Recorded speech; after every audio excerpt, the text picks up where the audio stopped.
नमस्कार साथियों। प्रधानमंत्री आवास योजना से जुड़ी एक बेहद जरूरी और संवेदनशील जानकारी लेकर हम आज आपकी सेवा में फिर से उपस्थित हैं, क्योंकि इस योजना में लगातार कुछ ऐसे बदलाव और निर्देश सामने आ रहे हैं जिनका सही समय पर और सही तरीके से पालन करना बेहद जरूरी है। अगर आप भी इस योजना के अंतर्गत लाभार्थी हैं या आपने हाल ही में इसके लिए आवेदन किया है या फिर आपका नाम लाभार्थियों की सूची में आ चुका है, तो आज की यह खबर आपके लिए अत्यंत महत्वपूर्ण है। हाल ही में सरकार की तरफ से एक नया निर्देश जारी किया गया है, जिसके अनुसार अब प्रधानमंत्री आवास योजना के प्रत्येक लाभार्थी को एक अनिवार्य प्रक्रिया के लिए 150 रुपये का भुगतान करना होगा। यह रकम ना तो कोई जुर्माना है और ना ही किसी निजी संस्था की मनमानी, बल्कि यह सरकार द्वारा अधिकृत और तयशुदा शुल्क है। आइए आपको पूरी बात विस्तार से और एकदम साफ शब्दों में समझाते हैं। प्रधानमंत्री आवास योजना की शुरुआत साल 2015 में की गई थी। इस योजना का मकसद यही था कि देश का हर गरीब, हर बेघर और हर जरूरतमंद नागरिक एक पक्के मकान का मालिक बन सके। सरकार का सपना है कि भारत के हर नागरिक के सिर पर एक मजबूत छत हो, एक ऐसा सुरक्षित घर हो जहां वह और उसका परिवार सम्मानपूर्वक जीवन जी सके। इस योजना के माध्यम से ग्रामीण और शहरी दोनों इलाकों में लोगों को लाभ मिल रहा है।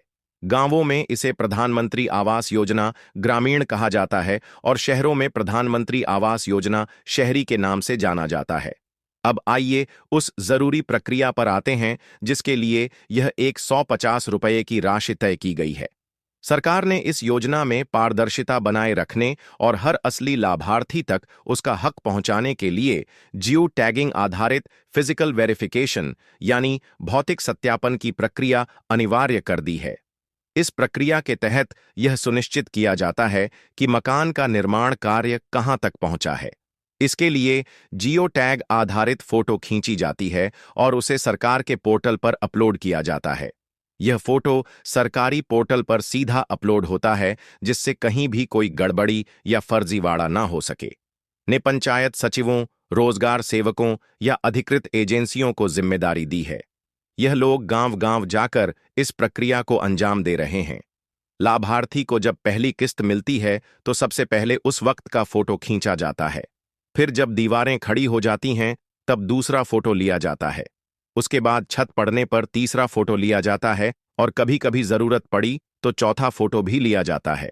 इस पूरी प्रक्रिया के लिए सरकार ने अधिकतम 150 रुपये शुल्क तय किया है। यह शुल्क एक बार का नहीं बल्कि हर जियो ट्रैकिंग के लिए हो सकता है, लेकिन इसकी अधिकतम सीमा स्पष्ट रूप से तय है, यानी लाभार्थी को इस कार्य के लिए इससे अधिक कोई राशि नहीं देनी है।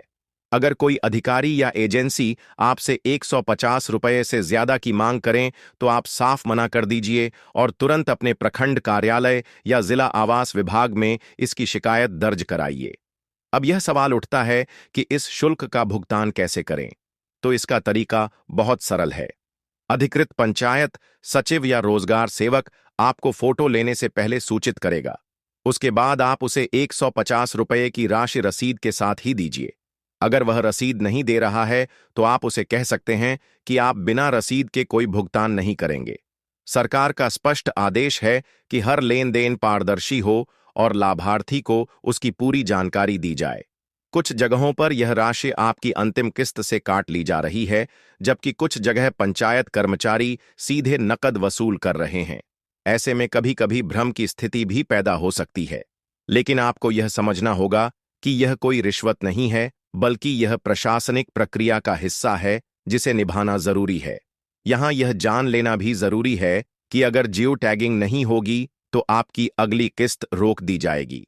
इसका मतलब साफ है कि अगर यह सत्यापन नहीं होगा तो मकान का काम बीच में ही अटक जाएगा। इसलिए सरकार इस प्रक्रिया को बेहद जरूरी मान रही है और इसके लिए जिला स्तर पर निगरानी टीमें भी बनाई गई हैं। यह टीमें यह देखती हैं कि हर लाभार्थी का फोटो सही समय पर और सही तरीके से पोर्टल पर अपलोड हुआ है या नहीं। इसका जवाब बिल्कुल नहीं है। फोटो केवल सरकारी ऐप या सॉफ्टवेयर से अधिकृत कर्मचारी के फोन से ही खींचा और अपलोड किया जा सकता है, क्योंकि इसमें जियो लोकेशन और टाइम स्टैंप जुड़ा होता है, जिससे यह प्रमाणित हो सके कि मकान वहीं बन रहा है जहां योजना के तहत मंजूरी दी गई है। आइए अब इस पूरी प्रक्रिया को एक उदाहरण से समझते हैं। मान लीजिए कि रामलाल जी को प्रधानमंत्री आवास योजना के तहत मकान की मंजूरी मिली है। उन्हें पहली किस्त भी मिल चुकी है। अब गांव का रोजगार सेवक उनके पास आता है और कहता है कि मकान का फोटो खींचना जरूरी है।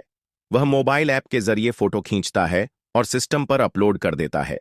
इसके बाद वह रामलाल जी से 150 रुपये मांगता है। रामलाल जी को चाहिए कि वह उससे रसीद जरूर मांगे।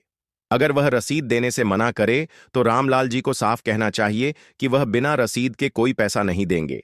अगर फिर भी कर्मचारी जबरन पैसे मांगता है तो रामलाल जी सीधे ब्लॉक स्तर पर इसकी शिकायत कर सकते हैं। सरकार ने यह पूरी व्यवस्था इसलिए लागू की है ताकि भ्रष्टाचार और फर्जीवाड़े की कोई गुंजाइश ना रहे। पहले कई बार ऐसा होता था कि लाभार्थियों के नाम पर पैसा तो निकल जाता था, लेकिन मकान नहीं बनता था। कई जगह एक ही व्यक्ति को दो दो बार मकान की स्वीकृति मिल जाती थी। कुछ जगह अधिकारियों की मिलीभगत से फर्जी लाभार्थियों का नाम भी जोड़ दिया जाता था। इन सब गड़बड़ियों पर लगाम लगाने के लिए सरकार ने यह जियो टैगिंग आधारित निगरानी सिस्टम लागू किया है। सरकार का एक ही मकसद है, हर गरीब का हक उसे मिले और किसी भी तरह की गड़बड़ी ना होने पाए।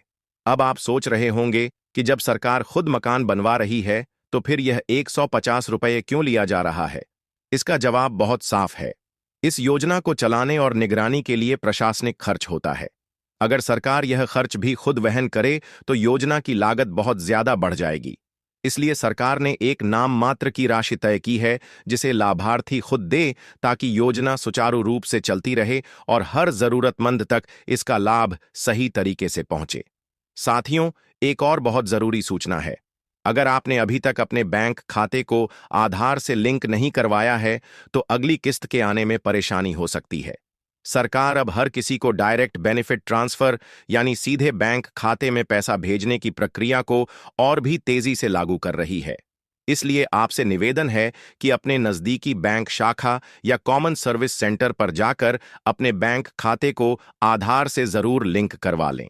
इससे आपका पैसा सीधा आपके खाते में पहुंचेगा और कोई बीच का दलाल या एजेंट इसमें दखल नहीं दे पाएगा। अब अंत में हम एक बार फिर दोहराते हैं कि प्रधानमंत्री आवास योजना के तहत जियो टैगिंग एक अनिवार्य और जरूरी प्रक्रिया है। इसके लिए सरकार ने अधिकतम 150 रुपये का शुल्क तय किया है। आपसे निवेदन है कि इसे रसीद के साथ ही दें और अगर कोई अधिकारी या एजेंसी इससे ज्यादा की मांग करें तो उसकी तुरंत शिकायत करें। योजना का लाभ पारदर्शी तरीके से ही आपको मिल सकता है और इसके लिए सही जानकारी रखना और सही कदम उठाना बेहद जरूरी है। इसलिए हम आपसे निवेदन करते हैं कि इस वीडियो को ज्यादा से ज्यादा लोगों तक पहुंचाएं ताकि हर जरूरतमंद को प्रधानमंत्री आवास योजना का लाभ सही समय पर और सही तरीके से मिल सके। साथ ही अगर आपने अभी तक हमारे चैनल को सब्सक्राइब नहीं किया है तो कृपया सब्सक्राइब जरूर करें ताकि हम आगे भी इसी तरह की महत्वपूर्ण और भरोसेमंद जानकारियां आप तक सबसे पहले पहुंचा सकें। धन्यवाद।